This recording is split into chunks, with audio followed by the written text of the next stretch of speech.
Udah join nih. Halo, malam Ko Felix. Malam, Mbak Soros. Wah, makasih Ko Felix ini udah menyempatkan waktunya nih buat live bareng saya nih. Thank you, Mas Eros sudah diundang juga. Thank you, thank you. Nah, teman-teman sekalian, pastinya teman-teman udah gak asing lagi ya dengan Ko Felix ya. Beliau ini kan founder dari Midas Cuan ya.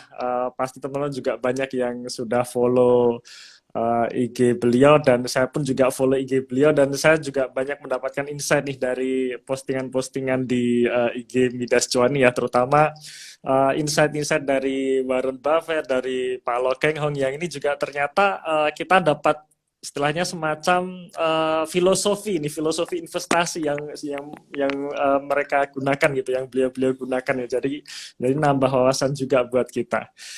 Nah, malam hari ini kita ngobrol santai aja nih, Ko Felix. Ya, Jadi kita santai aja sambil ya kita penonton kita ini kemungkinan sih paling besar ini pasti rata-rata sih masih pemula gitu kok. Jadi kita kita ngobrol dari perspektif kalau misalkan bagaimana seorang pemula ini dia mau investasi gitu kok ya. oke. Nah, mungkin Ko Felix sebelum kita mulai nih, kok mungkin bisa cerita dikit nih kok kira-kira backgroundnya dulu seperti apa gitu, dulu kerja apa sampai akhirnya bisa masuk nih di dunia saham gitu. Eh, ya, thank you sebelumnya Mas Eros dan tim The Investor udah ngundang untuk kita live. Semoga nanti live-nya bermanfaat bagi teman-teman semua. Jadi kalau Amin. cerita cerita background sih, dulu waktu kuliah memang saya ngambilnya jurusannya finance. Sebenarnya bukan finance Hmm. tapi bisnis, tapi penjurusannya ke wealth management gitu. Dan Hmm. mulai tertarik tuh sebenarnya dulu waktu SMA tuh udah mulai tertarik, cuma belum tahu gimana caranya gitu. Soalnya saya pernah baca artikel tentang Warren Buffett, dia jadi orang terkaya kan. Terus waktu Hmm. waktu mulai kuliah itu baru saya dapat kesempatan belajar dari dosen saya, itu dia seorang fund manager, jadi saya bisa belajar banyak lah dari beliau, bisa tanya-tanya. Dan habis itu berkarir di pasar modal tuh sebentar. Jadi sempat di Hmm. awal itu masuk ke satu sekuritas di tempat fund manajernya dosen saya dulu. Sempat belajar di Hmm. situ sebentar aja. Habis itu saya mulai kurang cocok kayaknya kalau misalnya saya harus di kantoran gitu kan. Hmm. Akhirnya Hmm. soalnya kan itu waktunya benar-benar padat juga Mas. Jadi kayak kadang kalau bisa bikin analisa atau apa tuh bisa sampai begadang-begadang terus. Jadi kayak wah, kayaknya Hmm. Warren Buffett nggak kayak gini deh gitu, pikiran saya kayak gitu kan. Akhirnya ya udah saya coba cari kerjaan lain. Habis itu baru coba sana sini. Barulah di tahun 2000 apa 2021 kemarin kita bikin Midas. Jadi lebih kurang sih Hmm. seperti itu kalau misalnya cerita soal itu. Tapi waktu saya pindah kerja pun ya nggak jauh-jauh dari capital market juga pada akhirnya. Oh, berarti udah ini aku ya, udah pernah beberapa kali ganti pekerjaan gitu ya. Berarti dari sekuritas kemudian pindah lagi gitu ya. Mm-mm. Ke sekuritas juga berarti ya. Hmm. Oke, oke, oke. Berarti sebenarnya sejak awal backgroundnya sendiri sudah mendukung gitu ya, bahwa memang istilahnya tertarik gitu dengan dunia pasar modal gitu ya. Kalau kalau boleh tahu itu dulu SMA udah mulai tertarik itu tahun berapa kok? Kayaknya 2012 deh, 2012 apa 2012 2013. ya. Ya, Wah, kayaknya Mas mantap, Eros mantap. lebih duluan. Pasti lebih senior daripada saya. Saya baru tertarik itu waktu 2012 2013. Oh iya, iya.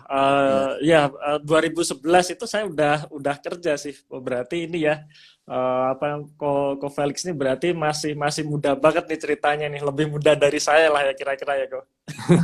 Iya, ya.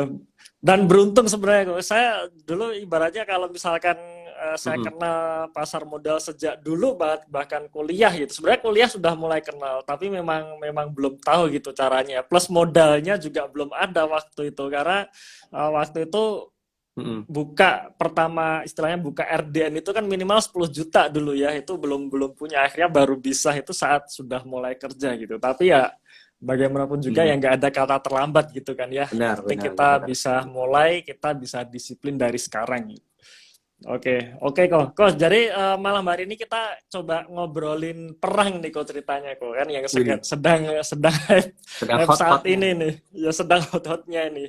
Nah, perang terutama imbasnya di pasar modal nih. Nih kalau kalau pendapat dari Ko Felix sendiri nih kira-kira gimana nih tentang perang sendiri nih tanggapannya nih kok. Terus kira-kira impact-nya apa ke IHSG gitu. Eh, Kalau perang sih, sejujurnya kalau misalnya kita lihat dalam sejarah manusia gitu ya, dari Hmm. zaman dulu sampai sekarang, perang itu adalah hal yang sering terjadi. Mau di abad 20, abad 19, abad sebelum-sebelum kayaknya dalam Hmm. setiap abad itu selalu akan ada yang namanya perang-perang besar, perang-perang kecil gitu. Hmm. Dan bukan bukan saya bermaksud kayak mewajarkan perang sekarang gitu ya, tapi kayak oh ini Hmm. sebenarnya di sejarah itu sudah pernah kejadian loh perang-perang kayak gitu. Dan ya memang kita nggak enak lah ya waktu waktu perang. Dan Hmm. saya kita bersyukur tuh hidupnya tuh di Indonesia gitu, kita nggak di daerah konflik, nggak di daerah perang. Kebayang kalau misalnya kita hidupnya di daerah sana di Ukraina gitu, kayak wah, Hmm. nggak kebayang gitu seberapa seberapa tertekannya. Tapi uniknya adalah justru di marketnya kita IHSG itu malah asingnya tuh malah masuk ya. Kalau saya lihat datanya Hmm. malah asing tuh masuk ke IHSG. Dan di Eropa tuh terakhir saya cek datanya ternyata ada capital outflow 600 juta dolar kalau saya nggak salah. Jadi di Indonesia sendiri dalam 1 bulan terakhir kalau nggak salah sekitar 12 triliun datanya yang masuk ke market Hmm. kita. Justru malah efeknya pindah ke Indonesia gitu marketnya. Hmm. Iya, kalau kita lihat memang IHSG-nya nggak jatuh itu ya, nggak yang seperti Iya nggak. diperkirakan orang-orang, wah perang takutnya nanti IHSG jatuh. Tapi justru kemarin malah naik gitu ya. Malah naik ya walaupun Hmm. ya ketahan-tahan dikit lah, dikocok-kocok dikit gitu kalau misalnya kita ngamatin hariannya habis naik, habis itu turun, habis itu naik lagi, turun gitu. Gitu ya. Nah, Iya, iya. kira-kira nih kok bisa ya? Kira-kira kenapa ya kok asing istilahnya malah justru masuk ke kita gitu ya, ke Indonesia ini ya? Sejujurnya saya juga nggak tahu alasan alasan pasti fixnya itu kenapa. Tapi kalau mungkin Hmm, untuk mengira-ngira, mungkin bisa jadi karena IHSG kita eh, mungkin secara valuasi masih murah banget dibandingkan masih, global. iya. Terus market kita juga ada banyak perusahaan-perusahaan yang komoditi yang justru diuntungkan karena ya komoditasnya tuh naik kan. Jadi ya Hmm, masuk hmm, ke bisa jadi karena hal-hal seperti itu masuk ke sini akhirnya. Kayak misalnya hmm, batu hmm, bara hmm. kan kita CPO juga perusahaan CPO batu bara kan kita terbesar gitu yang produsennya eksportirnya.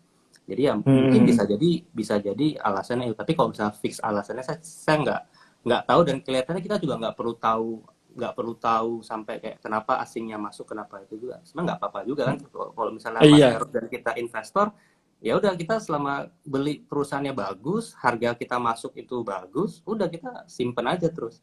iya, betul betul setuju sih kok. Jadi ibaratnya nggak perlu panik gitu ya, selama memang Iya. memang perusahaannya bagus gitu. Setuju, Mm-mm. setuju. Ya mungkin juga karena betul juga sih saya setuju juga dengan pendapat Ko Felix ini karena begitu adanya perang Rusia ini kan apa namanya salah satu produsen minyak ya, salah satu Ya, produsen oil and minyak gas. terbesar di dunia. Ya pasti membuat harga minyak naik ya semua komoditas turunannya pun juga ikut naik. Nah, kebetulan Indonesia ini penghasil komoditas. Mungkin itu kali ya yang dicari asing karena apa namanya komoditas Mm-mm. ini cenderung dividen gede gitu kan ya, dividen gede, ya asing pun juga cari dividen ternyata, mungkin gitu kali ya. Jadi Bisa jadi. jadinya iya jadinya seneng gitu, mantap Mm-mm. mantap. Nah dan ini kok ngomong-ngomong masalah komoditas juga ini kan apa namanya salah satunya emas nih kan kalau kita bicara mengenai gejolak politik ya, gejolak konflik, perang ini kan termasuk harga emasnya ini kan naik gitu ya sebagai Mm-mm. safe haven. Nah, menurut Ko Felix ini kan akhirnya banyak harga emas naik kan karena orang-orang pada beli emas gitu. Nah, Ya. sebenarnya perlu juga nggak sih kita kita beli emas juga gitu, alias istilahnya dibandingkan saham yang kadang-kadang orang orang istilahnya takut kan antara apa yang akan terjadi dengan adanya perang ini, akhirnya dia menghindari saham tapi dia masuknya ke emas gitu. Ini kalau pandangan Ko Felix gimana tuh?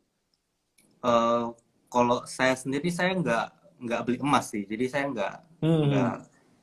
ketika perang saya nggak ngelihat harus pindahin ke emas. Justru saya pernah nonton Hmm. satu videonya si Warren Buffett, kan Warren Buffett Hmm. ada bilang, dia pernah ditanya kan sama sama satu wartawan di CNBC, kalau Hmm. misalnya perang gimana? Warren Buffett bilang gini, kalau misalnya terjadi perang dia akan tetap beli saham, dia nggak Hmm. beli emas, dia tetap tetap beli saham karena eh, ketika perang terjadi biasanya dia bilang terjadi namanya devaluasi karena kan perang itu Hmm. butuh budget kan. Jadi kayak Iya. jadinya budget-budget yang harus dialokasikan misalnya buat untuk healthcare, buat education, Hmm. buat macam-macam akhirnya dialokasikan buat defense. Dan Hmm. kalau misalnya udutnya nggak cukup, dulu orang cetak uang lagi gitu. Nah kalau misalnya cetak uang ya Hmm. devaluasi, kalau misalnya devaluasi ya aset prices naik kan. Jadi yang Buffett Hmm. bilang ya dia tetap akan beli saham dan saya pikir ya saya tetap akan nyari saham-saham yang masih masih bagus, dia murah, ya saya akan tetap tetap beli saham dan saya pikir nggak harus sih kayak pindah ke emas atau apa gitu karena kalau sekarang emas kan sudah naik juga ya jadi kayak ya Hmm. ngapain juga Telat gitu. juga gitu ya. Iya telat juga. Iya benar-benar. Nah ini buat teman-teman nih, jadi memang ya memang tergantung sebenarnya ya kok ya, tergantung risk profile kita nih. Jadi Benar-benar. kadang ada orang yang dia istilahnya pengen cari aman gitu, pengen cari aman. Mm. Ya udahlah beli emas gitu. Kemudian tapi justru dia tetap cari saham yang seperti Ko Felix katakan ya, dimana kalau perang ini berarti istilahnya negara itu mengeluarkan spending yang gede lagi gitu, otomatis Mm. ya perusahaan-perusahaan ini justru diuntungkan juga gitu ya. Nah, tapi memang balik lagi ke masing-masing sih memang ya. Ada yang memang seneng beli emas, ada yang seneng beli beli saham itu. Cuman pastinya tidak nyimpan cash kayaknya kok ya. Karena Ya, kalau nyimpan cash justru nilainya turun nih gitu. benar. Tapi bukan Ya, berarti kayak dana daruratnya kayak langsung dikosongin gitu, enggak juga sih. Tapi kayak ya kalau memang mau investasi, nyarinya ke saham.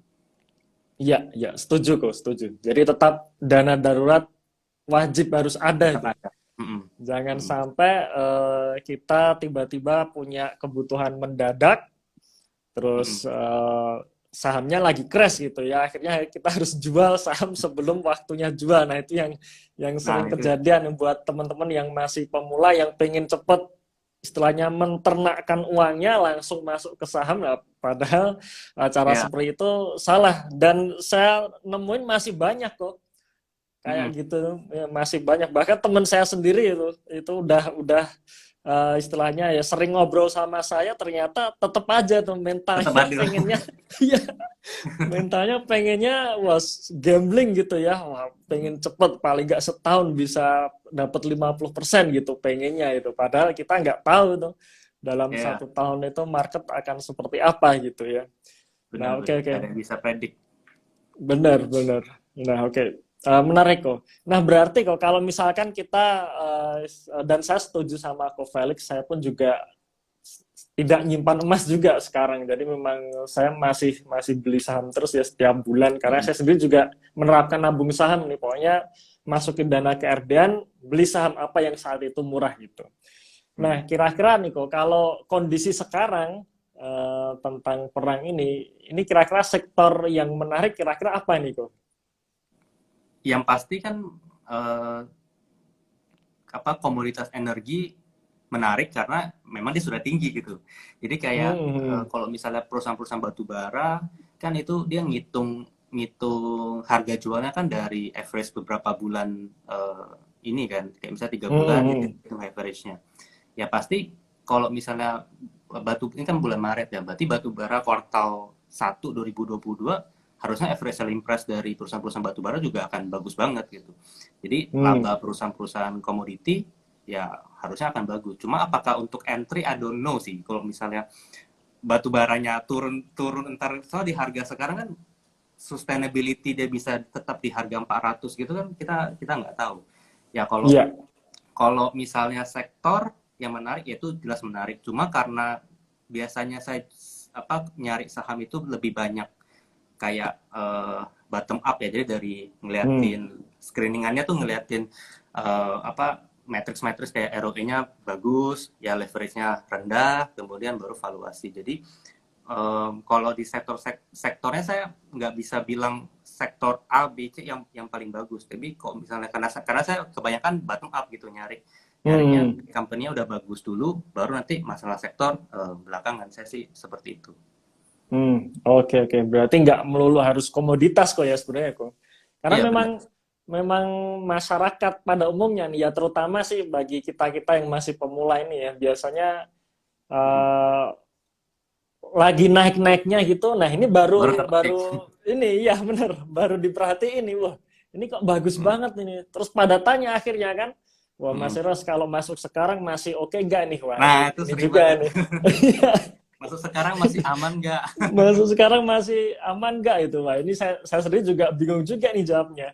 Kalau Ya, benar. potensi kenaikan kinerja masih ada memang, tapi kalau dengan harga yang sudah istilahnya rally keras ini nggak bisa di stop ini, nah nggak tahu juga nih saya gitu. Akhirnya orang-orang kan jadinya FOMO gitu kok ya. Jadi memang apa namanya? Memang salah satu ya entry terbaik itu ya memang saat belum diperhatikan orang-orang sih ya. Jadi memang saat sepi gitu, saat sentimennya sepi, saat Ya. sahamnya nggak kemana-mana gitu. Menurut saya sih ya, menurut saya ya. Cuman memang nggak tahu nih teman-teman. Apa namanya? Memang senangnya sih kalau yang lagi naik-naik gitu baru seneng. Terus sekarang Hmm. udah beberapa hari ini kan udah mulai turun nih, udah mulai Hmm. turun kan, ya koreksi lah ya, karena yang namanya market kan pasti nggak bisa naik terus, ada Ya. kalanya koreksi gitu. Nah pas Hmm. turun pada bingung, Ya. ternyata pada beli di pucuk nih. Nah terus tanya lagi habis itu, Iya. gimana nih Masih Pak bisa Eres, di naik nggak? average down? Iya, di average down atau gimana, bisa naik lagi nggak? Wah bingung juga ini saya.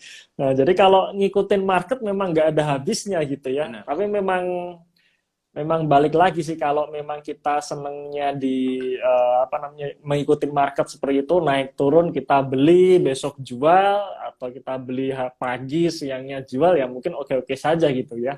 Tapi kalau bagi kita yang pengen cari tenang gitu, pengen cari tenang, Ya. pengen cari apa namanya, istilahnya keluar dari market lah, istilahnya biar tenang, kita mungkin punya pekerjaan lainnya ya, mungkin kita tidak istilahnya tidak ngikutin hariannya gitu ya. Itu memang memang ya sebenarnya balik lagi ke masing-masing gitu kok ya. Iya, balik ke pilihan masing-masing sih. Pilihan masing-masing ya. Benar benar benar. Nah, jadi sebenarnya tadi kita bahas sekilas komoditas mengenai batu bara, kemudian sebenarnya yang lain pun contohnya juga kalau misalnya kita balik lagi nih ke komoditas emas. Nah, emas ini harganya naik gitu. Nah, kadang ada orang yang tanya juga nih kok, beli emas atau beli saham emas nih. Nah, itu kira-kira gimana nih kok Felix ini? Mungkin saya kasih bedanya dulu ya antara beli emas dengan beli saham emas. Kalau misalnya Hmm. beli emas, ya kita beli ya fisik emasnya kan, dan emas itu Hmm. kan tidak ada, dia tuh bukan produktif aset. Jadi itu bukan aset yang produktif. Aset produktif itu maksudnya aset yang dia bisa ngasih cash flow lah, either dalam Iya. bentuk dividen atau apapun itu, laba bersih segala macam. Dan kalau Hmm. misalnya beli saham emas, berarti kita beli perusahaan yang memproduksi emas, dia jualan emasnya. Dan Hmm. perusahaan emas itu adalah aset produktif karena ya perusahaan. Dan Hmm. harga emas kan kalau misalnya kita lihat ya in the long run ya dia Hmm. memang naik terus gitu ya. Itu pasti akan nguntungin perusahaan-perusahaan yang jualan jualan emas gitu. Nah, tapi Hmm. apakah emiten emas sekarang meskipun bagus, apakah valuasinya murah? Kayaknya saya lihat nggak murah juga gitu. Jadi ya saya juga nggak beli. Iya, iya, iya sih, memang kalau kita lihat ya saham-saham seperti apa ya, Antam, MDKA dan lain-lain tuh kayaknya memang valuasinya sudah tinggi-tinggi semua ya. Ya karena memang harga sahamnya memang sudah naik gitu Ya. ya. Jadi memang memang ya istilahnya kalau dikatakan terlambat masuk sekarang, sebenarnya saya pun juga sama istilahnya pendapat dengan Kofi. Potensi dana itu masih ada gitu. Nah, cuman problemnya yang sekarang sebenarnya sudah bisa dikatakan nggak murah lagi gitu ya, alias kalau misalkan kita mau masuk sekarang ya harus dihitung lagi nih kira-kira seberapa yakin sih kinerja ini akan terus naik, apakah tahun depan akan masih naik lagi atau tidak gitu. Mungkin mungkin seperti itu kali ya. Nah, Hmm. nah itu kan komoditas nih kok. Tadi kan kita bicara komoditas nih, saham-saham yang sedang naik nih. Naik kemarin ya, sampai semua media saya juga langganan koran tuh. Wah, koran Hmm. itu minggu kemarin tuh hampir setiap hari itu headline-nya mengenai saham komoditas itu Iya. ya.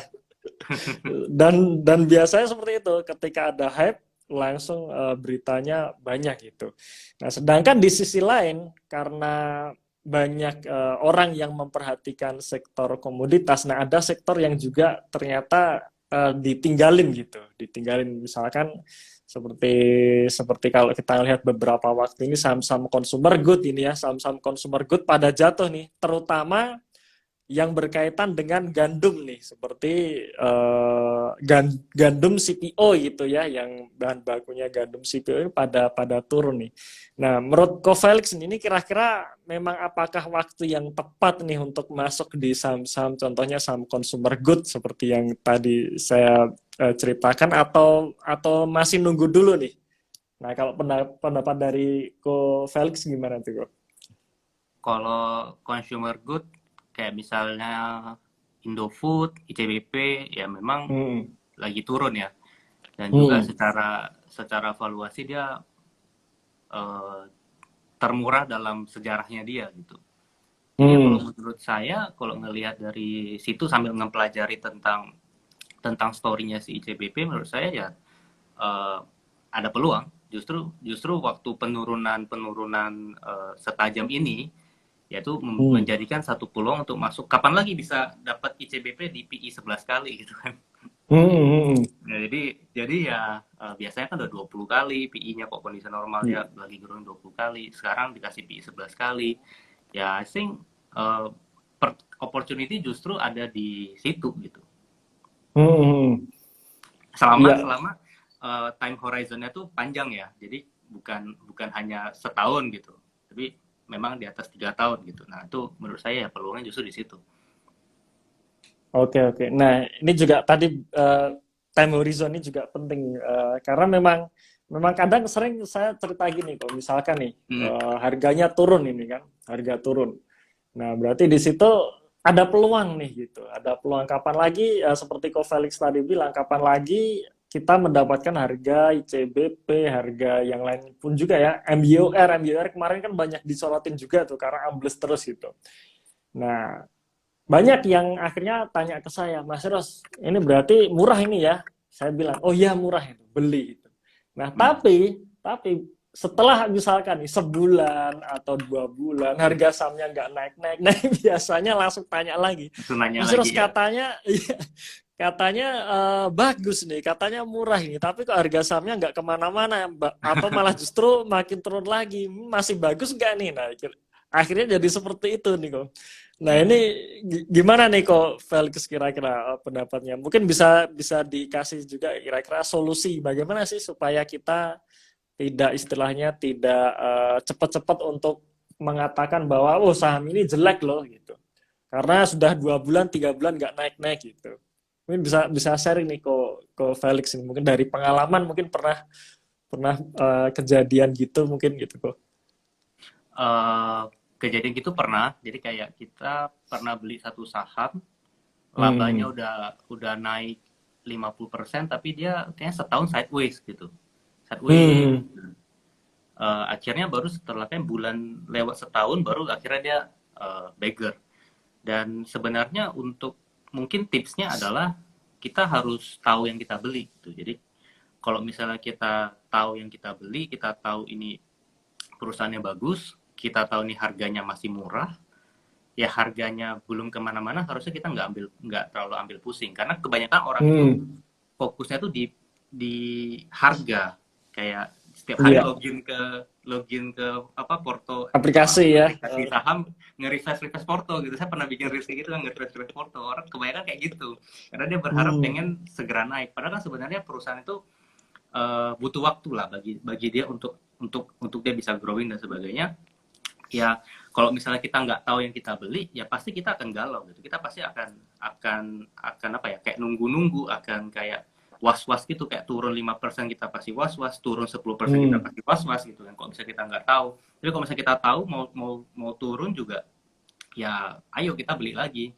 Ya kalau naik juga ya kita happy-happy aja. Jadi seperti itu. Jadi pertama menurut saya nggak usah terlalu gimana, tapi tahu apa yang kita beli gitu, dan kita tahu berapa value dari perusahaan kita beli. Ya seperti itu. Berarti kan kuncinya adalah kita tahu ya, Ko ya. Kita tahu apa yang kita beli. Berarti memang sudah sewajibnya bagi kita yang istilahnya berinvestasi dalam jangka panjang harus ya kita meneliti nih perusahaannya, kita mengerjakan PR-nya gitu ya. Mengerjakan PR-nya kira-kira saham ini memang bagus nggak sih dari kinerja, kemudian memang istilahnya potensi untuk growth-nya masih ada dan sebagainya. Di situ kita jadi yakin dan nggak was-was walaupun nanti harga sahamnya nggak kemana-mana. Karena saya pun juga beberapa saham yang saya pegang pun ada juga yang 1 tahun ini belum kemana-mana kan gitu kok. Cuman ya santai aja gitu ya. Yeah. Santai aja. Cuman banyak teman-teman khususnya nih bagi teman-teman yang masih pemula ini kayaknya memang nggak sabar gitu. Bahkan kok nggak naik-naik, tanya lagi sebenarnya masih bagus nggak sih gitu. Dan memang saya setuju nih sama Ko Felix, kebanyakan mereka hanya fokusnya di harga. Nah, padahal harga sendiri ya istilahnya tiap hari itu memang dipaksa harus gerak gitu ya. Dipaksa harus gerak, harus naik, besok mungkin turun, besok naik, turun. Padahal secara perusahaan yang namanya kinerja perusahaan itu butuh waktu panjang gitu. Istilahnya orang yang perusahaan yang bisa menghasilkan laba, nah berarti kan dia harus cari penjualan nih selama 1 tahun gitu kan. 1 tahun dapat penjualan, dapat laba gitu. Nah, jadi itu pun laba selama 1 tahun. Nah, sedangkan kita beli sekarang, jualnya besok. Nah, jadi kan nggak match gitu ya. Nggak match ya. Nah, jadi teman-teman sekalian nih, mungkin bagi yang masih sering melakukan seperti itu, artinya beli saham kok harga sahamnya nggak naik-naik gitu ya, beberapa bulan, 2, 3 bulan, 4 bulan, nah berarti harus dicek lagi nih.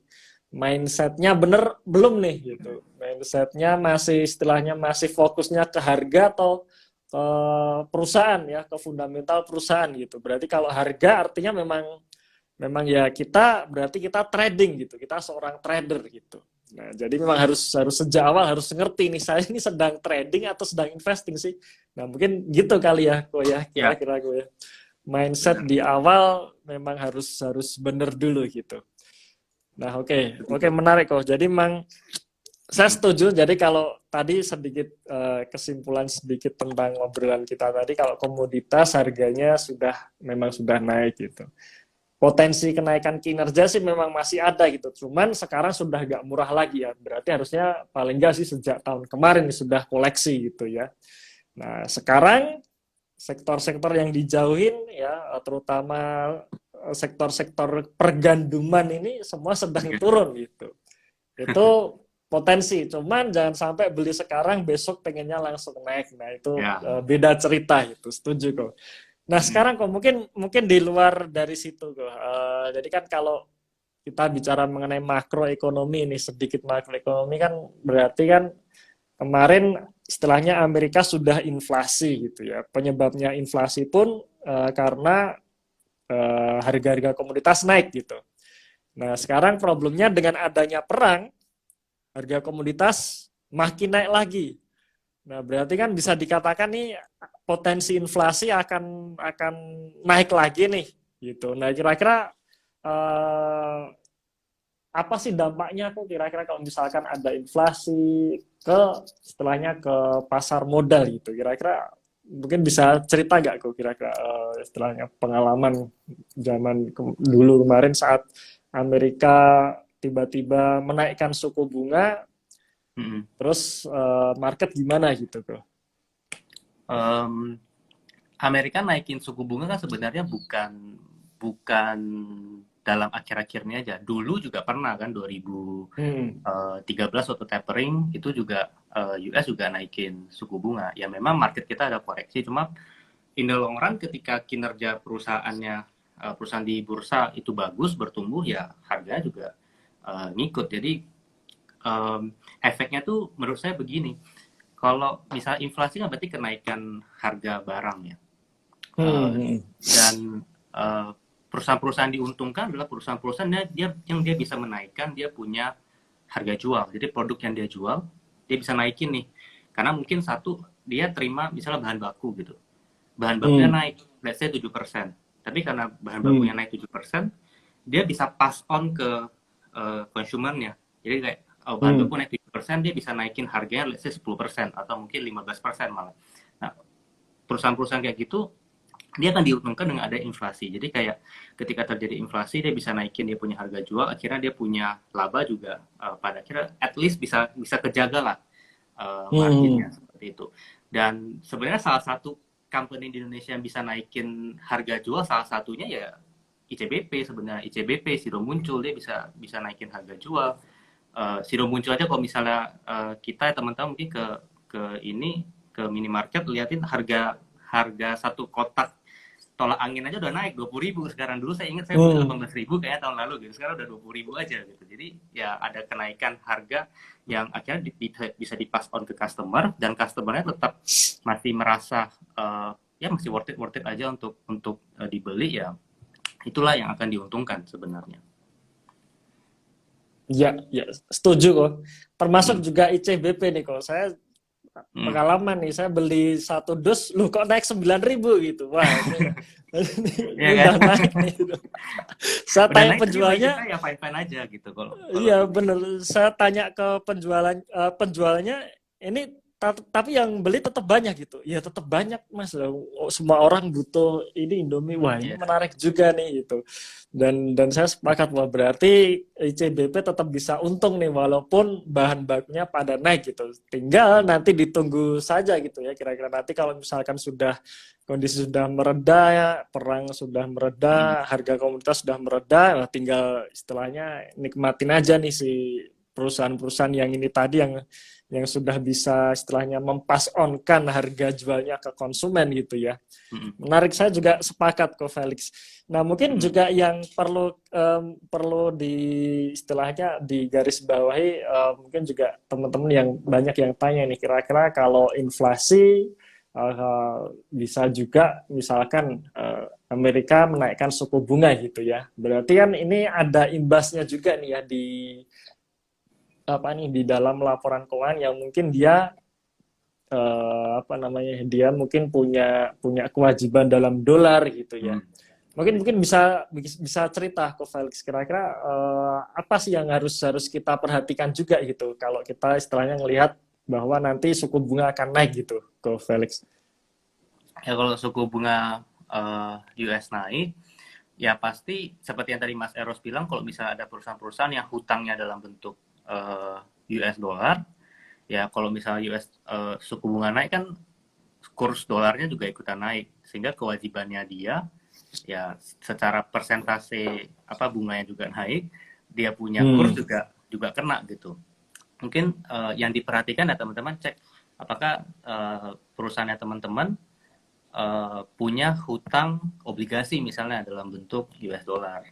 Dan seberapa ngeri efeknya kalau misalnya kejadian seperti itu. Dan sebenarnya waktu pemilihan sebenarnya itu bisa keredam kalau misalnya waktu pemilihan saham kita concern dan peduli soal dia punya hutang gimana sih gitu. Jadi kalau misalnya kita nggak pengen nih kayak keganggu dengan hal-hal kayak gitu, ya cari aja perusahaan-perusahaan yang tidak punya hutang dalam dolar misalnya. Itu kan ada juga perusahaan bahkan nggak ada utang gitu. Ya cari aja yang dari situ yang masih murah. Itu saya yakin dengan sekarang screenernya ada banyak ya itu lebih gampang. Dan ya mungkin yang saya bisa kasih ini seperti itu kali Mas ya. Soalnya sejujurnya saya juga jarang sekali saya perhatiin soal makronya, karena yang selalu saya fokuskan itu ke dalam perusahaannya itu, apakah perusahaan bisa naikin harganya, apakah gimana efisiensi dia mengefisienkan operasionalnya, bagaimana Hmm. kinerjanya. Jadi saya lihat sekilas-sekilas waktu misalnya krisis, udah krisis apa yang dilakukan oleh manajemennya kayak gitu-gitu sih Mas. Jadi kalau misalnya yang kayak inflasi kan sebenarnya setiap tahun juga juga ada inflasi, tapi mungkin Iya. sekarang lebih lebih lebih tinggi karena ya kondisi Hmm, seperti hmm, ini. hmm. Tapi dalam dalam perjalanan berapa puluh tahun ya sudah ada inflasi juga, perusahaan-perusahaan yang bisa, coba lihat aja perusahaan yang bisa survive yang seperti apa, yang produknya bagus, disukai, dia bisa naikin harga Hmm. jualnya, manajemennya bagus segala macam. Nah itu yang kita pilih. Hmm, hmm, hmm. Oke, berarti sebenarnya kalau misalkan kita memang cari aman di awal, sebenarnya memang sejak awal sih ya kita kita istilahnya melihat fundamental perusahaan dari sisi hutangnya. Kegedean nggak sih gitu? Mungkin Nah, gitu kali kok ya. Nah, cuman kan apakah artinya kita tidak bisa beli nih kok perusahaan-perusahaan yang dia sebenarnya punya hutang, misalkan hutangnya besar gitu, atau mungkin hutang dalam punya hutang dalam dolar, termasuk penerbitan obligasi juga sih. Karena kalau kita lihat banyak juga yang tanya ini Mas Ras, ya ICBP bagus, tapi ICBP kan punya nerbitin obligasi dolar juga nih gitu. Nah, itu kira-kira gimana nih kok Felix? ya, kalau ICBP kan memang dia bikin obligasi dolar, tapi dia juga ada pendapatan yang di luar negeri kan. Karena kan dia dia Hmm. nggak semuanya di Indonesia. Jadi ya itu sebenarnya sejenis natural hedgingnya dia lah. Dan dia juga punya banyak Hmm. aset yang mata uangnya tuh dolar. Jadi ya sebenarnya I think itu sudah menjadi natural hedgingnya si ICBP sendiri. Jadi seperti itu sih. Hmm. Oke, jadi artinya ya walaupun memang kita punya istilahnya perusahaan tersebut punya hutang dolar pun selama resikonya terjaga mungkin ya dalam artian memang tidak terlalu besar atau memang dia seperti Ko Felix bilang ada natural hedge ya mungkin teman-teman yang belum ngerti natural hedging ini kan ketika dia punya hutang dolar tapi pendapatan dolar gitu. Jadi Hmm. istilahnya match gitu ya. Jadi Ya. istilahnya match. Nah itu nggak ada masalah kira-kira gitu kok ya. Hmm. Ya, kecuali kalau misalkan dia hutangnya dolar, udah hutangnya besar dalam bentuk dolar, bahan bakunya impor, penjualannya di Indonesia semua, pendapatannya rupiah. Wah, Ya, udah itu pendapatan udah rupiah. udah berat itu ya. Kecekek. Ya kecekik itu bener. Begitu suku bunga naik, beban keuangan makin naik, kena kurs juga, dia harus bayar bayar beban bunganya karena dalam rupiah harus tuker ke dolar, Hmm. makin gede lagi beban keuangannya. Ya jadi teman-teman sekalian itu tadi istilahnya tips ya bagaimana kita memang memilih saham untuk investing. Jadi memang harus kita melihat juga nih sisi sisi fundamental terutama sisi neracanya gitu. Apakah memang perusahaan ini neracanya sehat? Karena kalau neraca sehat pastinya kita tenang nih, kita tenang untuk hold gitu ya. Atau neracanya sakit. Karena kadang ada yang seperti ini kok Felix. Saya pilih perusahaan ini sakit gitu. Cuman harapannya dia bisa survive Bisa. dan ketika survive apa namanya survive kemudian kinerjanya bagus biasanya dia naik Baik. naiknya istilahnya meledaknya istilahnya nggak ada remnya gitu kalau misalkan berhasil gitu ya. Nah kalau kalau pendapat Ko Felix gimana tuh kok kalau memang kita senang dengan perusahaan sakit gitu. Ya sebenarnya itu satu cara yang bisa mendapatkan bagger berkali-kali lipat kan, sebenarnya salah satunya Hmm. ya mencari perusahaan-perusahaan, ada banyak cara sih untuk nyari bagger yang bisa return yang gede kan.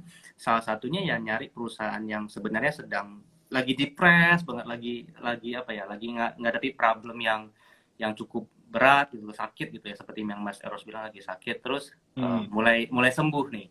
Nah ketika dia Hmm. mulai sembuh baru nanti apa kinerja membaik dan harga saham ya naik. Nah baru-baru ini kan di Midas ada ngepost soal MBAI ya, jadi kayak ceritanya Pak Hmm. Tokeng Hong dengan saham MBAI, dan ternyata MBAI Ya. itu pas kita pelajari laporan keuangan 2004-nya itu ekuitasnya tuh negatif.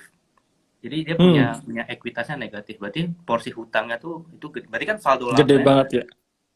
Iya. liabilitasnya gede banget, dan juga dia punya ya menderita kerugian bertahun-tahun akhirnya negatif.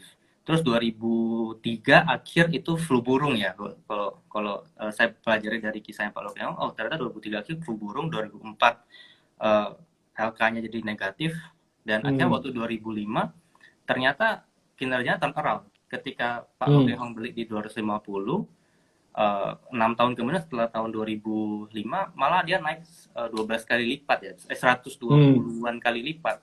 Jadi justru menurut saya itu salah satu cara sebenarnya untuk mendapatkan cuan yang berbeger-beger lah. Gede. Sebenarnya perusahaan yang lagi depres, lagi kena masalah, terus dia bisa recover, kita beli waktu di situ. Oke. Setuju sih kok, apa namanya, cara istilahnya pengen dapat bagger yang berkali-kali lipat gitu dalam waktu yang mungkin singkat ya. Salah satunya cari perusahaan sakit dengan catatan ya dia berhasil memperbaiki gitu. Nah, cuman problemnya kalau nggak berhasil ini kok. Nah, ini juga akhirnya kan makin ambles juga gitu. Nah, mungkin ada nggak sih kok tips-tipsnya nih kok kalau kita memang pengen cari perusahaan yang sakit, yang harapannya nanti menjadi turnaround, itu kira-kira apa saja sih yang perlu kita perhatikan gitu kok?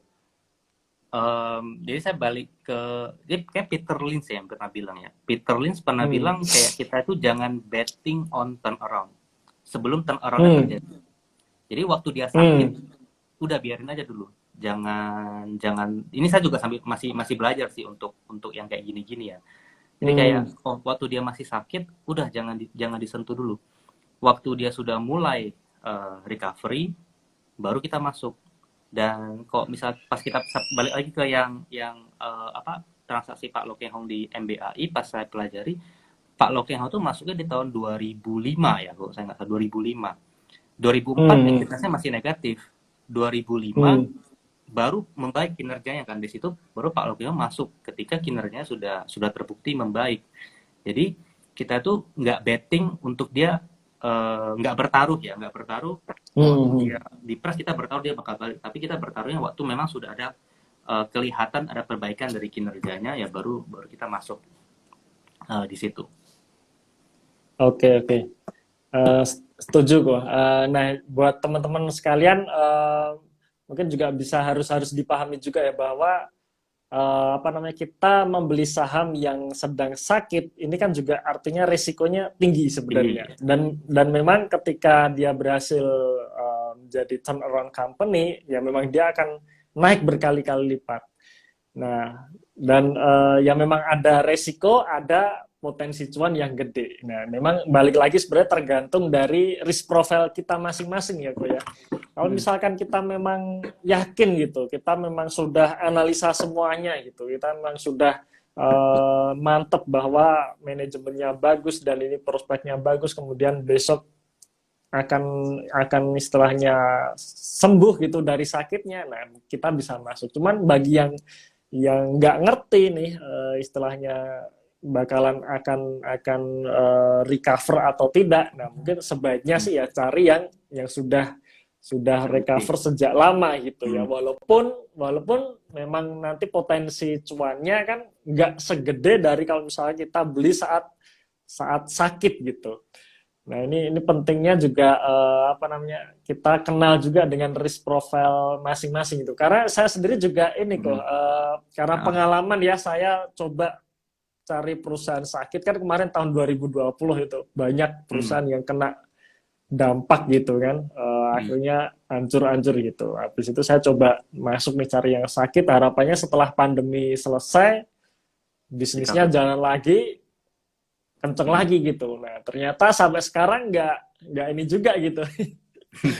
nggak berhasil juga gitu. Akhirnya di situ saya ngerasa saya memang harus ngelatih lagi. Pertama ngelatih dari sisi risk profile saya sendiri gitu ya. Yang kedua memang harus ini juga. Tapi memang sebenarnya waktu itu memang kondisinya tidak sesuai harapan sih, karena tiba-tiba pemiliknya udah sering PSP-nya udah sering ngejual sahamnya sendiri gitu, laporan keuangannya sering telat. Nah ini sebenarnya udah nggak bener sih, akhirnya saya tinggalkan juga. Cuman untungnya sih porsi di dalam portofolio saya gede gitu ya, karena memang ini resiko gede ya sudah saya masuk masuk sedikit saja. Jadi alias ya cut loss saya di sini masih terrecover dengan saham-saham yang lainnya.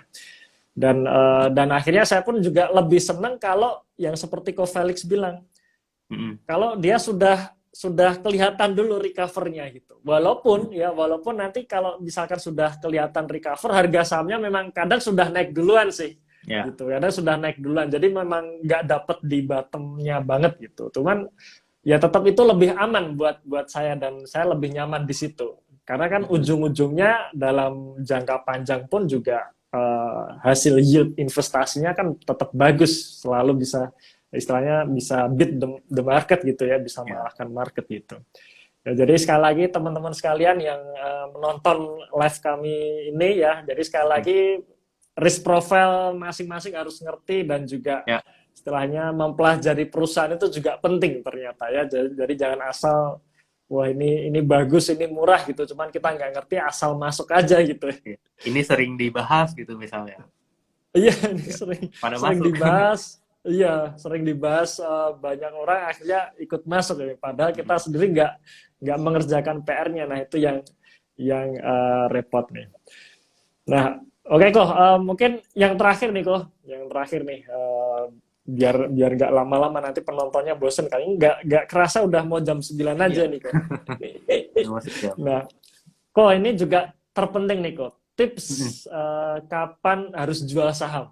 Karena kadang gini, kalau misalkan kita beli kemudian kita cut loss di awal itu kadang gampang gitu ya. Tapi begitu harga sahamnya sudah rally nih gitu. Nah, khususnya ini buat teman-teman yang sudah pegang batu bara sejak tahun kemarin, kan berarti sekarang ini sudah naik nih, sudah naik 100 di atas 100% bahkan ya. Kadang dia mulai sedikit ini grogi gitu ya. Ini kapan jualnya gitu. Nah, ini ada tips nggak kok dari Ko Felix nih? Kira-kira kapan merealisasikan? Jangan-jangan setelah saya jual harga sahamnya makin naik gitu. Yang pasti saya nggak bisa timing kapan harganya tuh bakal puncak gitu, terus akhirnya kita bisa jual di ujung banget gitu ya. Tapi yang mungkin saya bisa bantu adalah kita balik ke, kalau misal kita tanya kapan jual, berarti kita harus refer kepada kenapa kita beli. Jadi waktu kita beli itu alasannya apa? Oh, misalnya let's say cyclical ya, perusahaan cyclical, kayak batubara, CPO dan sejenisnya. Kita masuk cyclical waktu misalnya kinerjanya buruk, kita lihat harga komoditasnya bisa berbalik, ya kita beli gitu. Nah, ketika harga komoditasnya naik, kinerja dari perusahaan-perusahaan cyclical itu juga membaik. Nah, jualnya ya ketika siklusnya sudah selesai. Karena kan kita pengennya cyclical kan. Kita masuk ke alasan cyclical. Nah, cara taunya siklus misal batubara atau CPO yang selesai gimana? Ini mungkin satu tips yang saya gunakan. Itu saya ngeliatin di balance sheet, saya ngeliatin inventory-nya. Jadi saya tuh akan sangat concern kalau misalnya masuk ke perusahaan cyclical, kalau misalnya inventory-nya tuh numpuk dan harga komoditasnya turun. Nah, kalau misalnya ketika inventory-nya itu menumpuk, persentasenya lebih tinggi daripada kenaikan dia punya penjualan. Misalnya gini, dia penjualan naik 10%, inventory-nya naik 50%. Artinya apa? Artinya ada penumpukan persediaan kan. Dan itu menandakan barangnya itu tidak lagi high demand dong. Karena kan kalau misalnya high demand harusnya persediaannya turun dong. Atau mungkin naiknya sejajar dengan dia punya penjualan. Kenaikan beban pokok gitu. Jadi ya kalau salah satu tipsnya ya saya ngeliatin di situ. Itu kalau misalnya perusahaannya cyclical. Kalau misalnya perusahaannya yang memang untuk kita keep panjang ya, perusahaannya bagus, dia bisa growing terus, ya kita tinggal ngikutin aja kinerjanya, apakah dia masih growing. Kalau misalnya story-nya, alasannya masih tetap sama, masih tetap intact, ya udah tetap keep aja sahamnya selama ya alasannya itu masih valid. Jadi sebenarnya kalau kata kuncinya adalah apakah alasan belinya itu masih valid gitu. Jadi kalau misalnya alasan belinya itu valid, ya udah berarti kita itu saatnya ya udah jual, jual gitu. Meskipun misalnya kita ada rugi, meskipun kita untungnya cuma sedikit pada akhirnya. Jadi Iya. lebih kurang seperti itu. Ya berarti kan memang intinya sih kita nggak tahu ya kapan Mm-mm. kapan harga itu di puncak gitu. Dan memang saya pun juga melakukan hal yang sama. Artinya ketika Mm-mm. harapannya kan memang kita beli di bottom, jualnya di puncak. Nah, cuman kita nggak tahu nih puncaknya kapan ya. Memang akhirnya pada akhirnya sih saya sendiri juga akan ngejual saat harganya sudah nggak di puncak Betul. lagi gitu. Tapi Mm-mm. tetap yieldnya tetap bagus kan karena yang penting kan itu. Nah, Mm-mm. jadi buat teman-teman yang kemarin sering tanya, Mas Eros gimana nih? Kapan jual saham batu bara nih? Kapan Mm-mm. ini? Nah, berarti sesuai dengan Ko Felix dan saya setuju, balik lagi nih ke alasan kemarin kenapa beli saham komoditas seperti itu. Nah, jadi kalau misalkan memang sudah dirasa kalau kemarin alasannya adalah dulu itu murah gitu. Nah, sekarang tinggal dilihat lagi masih Masih murah murah. atau sudah mahal gitu ya. Ya, kalau misalkan seperti Ko Felix tadi alasannya adalah siklus selesai, salah satunya bisa dilihat dari inventorinya. Apakah kenaikan inventory ini, ya ini salah satu rasio yang bisa kita pakai ya. Kenaikan inventory ini lebih gede dari dia punya penjualan gitu ya. Nah, berarti di Mm-mm. sini sudah agak beres. Nah, jadi balik lagi, kapan harus jual saham? Saat harganya naik ya. Kalau saat harganya turun, cut loss itu kira-kira lebih gampang. Tapi saat harganya naik, nah balik Mm-mm. lagi alasan kenapa kita beli saham tersebut waktu itu gitu. Oke, Ya. menarik sekali kok Felix Mm-mm. apa ngobrolan kita malam hari ini. Mungkin ini kok mungkin sebelumnya kita kita coba jawab beberapa pertanyaan dari teman-teman aja kali ya. Mungkin beberapa pertanyaan. Boleh. Oke, oke, oke. Terus ini kebanyakan tanyanya tentang saham-saham nih kok. Saham ini gimana? Saham ini gimana? Wah ini repot nih. Harus Ya. buka laptop dulu kok ya. Ya, harus Harus dipelajari buka dulu. laptop, harus dipelajari dulu. Jadi nggak bisa nih langsung langsung kita jawab nih. Nah mungkin Kecuali ini udah kok pernah yang udah pernah dipelajari ya. iya, betul. Nah mungkin ini kok ini yang mungkin tentang strategi aja mungkin pertanyaannya ya yang kita jawab. Nah ini Boleh. baguskah menabung investasi saham dengan cara dollar cost averaging kok? Jadi istilahnya kan sering juga nih teman-teman yang selalu tanya ke saya, bisa nggak misi mas? Misalkan ambil contoh saham BBRI atau BBCA gitu ya. Saya beli tiap bulan rutin terus tanpa harus ngelihat harganya gitu. Nah, Mm-mm. menurut Ko Felix, pendapatnya gimana itu, Ko? Sebenarnya tuh fine-fine aja sih, baik-baik aja kalau misalnya mau rutin tiap bulan nabung untuk beli saham itu. Cuma kalau saya pribadi, saya jujur saya nggak nerapin beli setiap bulan. Saya lebih kayak Hmm. memang tiap bulan ada setor ke RDN, tapi kayak kok misalnya nggak ada ya nggak ada yang menarik nih bagi saya. Ya Hmm. udah saya diemin aja, biasanya nggak saya tabung setiap bulan gitu. Jadi waktu ketemu ada saham yang kita bisa masuk, yang bagus, valuasinya menurut kita oke, ya kita baru uangnya itu baru kita masukin ke situ. Jadi kalau kalau saya seperti Hmm. itu. Cuma kan memang ada orang yang dia lebih mungkin rasanya feelingnya lebih safe ya kalau misalnya dia mau Hmm. nabung tiap bulan itu juga nggak masalah sih. Kayaknya returnnya juga oke-oke aja dan itu sebenarnya untuk melindungi eh, investor dari perasaan ini ya kayak melindungi investor dari fluktuasi harga kan sebenarnya kayak misalnya harga naik dia Hmm. beli beli nominal yang sama tapi dapat lotnya lebih dikit harganya turun dia beli dan dengan lot lebih besar tapi nominalnya sama yaitu untuk melindungi dari emosi naik turun roller Iya. coaster itu tapi kalau saya pribadi saya nggak seperti itu tapi kayak baru ketemu yang bagus baru saya masuk. Oke, oke. Sebenarnya kalau dari yield nih kok, dari potensi yield bagusan mana sih kok antara nabung rutin beli saham itu tiap bulan atau kita tunggu dulu sampai nemu yang murah baru beli gitu kok. Um, saya sebenarnya belum belum pernah menghitung ya membandingkan antara yang kalau ditabung terus setiap bulan dengan kita Hmm. langsung hantam dari bawah gitu. Ya kalau dapatnya di bawah kan. Jadi Iya, kalau betul. sebenarnya saya nggak pernah mensimulasikan itu dan kebanyakan simulasi yang ada itu karena yang sudah yang sudah kejadian kan kayak eh, Hmm. hantam BCA dari awal terus di keep sama di BCA dollar cost averaging lebih untung mana. Kalau misalnya hantam BCA dari awal di keep sampai sekarang, ya pasti untung yang hantam dari awal gitu. Karena kan BCA masih bawah banget. Waktu dollar cost averaging kan kayak setiap bulan setor, waktu harganya naik ya average-nya makin naik gitu. Tapi menurut saya dua-duanya harusnya akan memberikan apa ya, return yang memuaskan lah. Karena kan kalau misalnya meskipun dollar cost averaging average kita naik, ya kalau misalnya saham yang kita beli memang kinerjanya bagus dan dia tumbuh terus, ya kita punya porto juga tumbuh kan. Jadi sebenarnya bukan masalah apakah yield yang metode satu lebih tinggi, apakah metode dua lebih tinggi, sama seperti yang Mas Eros bilang, apakah risk profile-nya cocok nggak bagi dia yang misalnya mau sekali beli, lebih diem aja, bisa nggak kan? Belum tentu semua orang bisa seperti itu. Justru ada orang yang lebih nyaman bagi dia untuk dia nabung tiap hari, tiap bulan gitu ya, dia beli, itu juga nggak masalah sih menurut saya.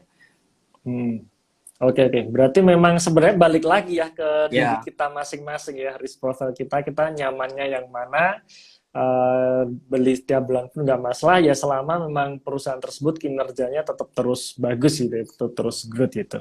Karena memang yang kita cari sebenarnya bukan cuan maksimal tadi kok ya, karena orang ini kan pengennya cuan maksimal Mas. Gimana caranya cuan maksimal gitu?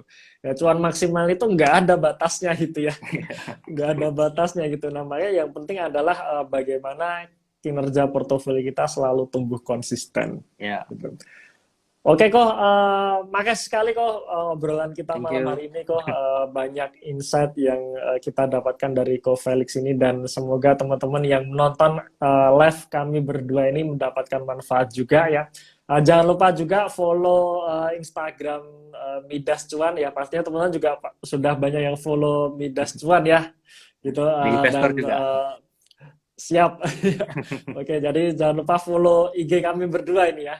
Oke, terima kasih teman-teman sekalian, terima kasih Ko Felix, selamat malam dan cuan selalu. Thank you Mas Eros.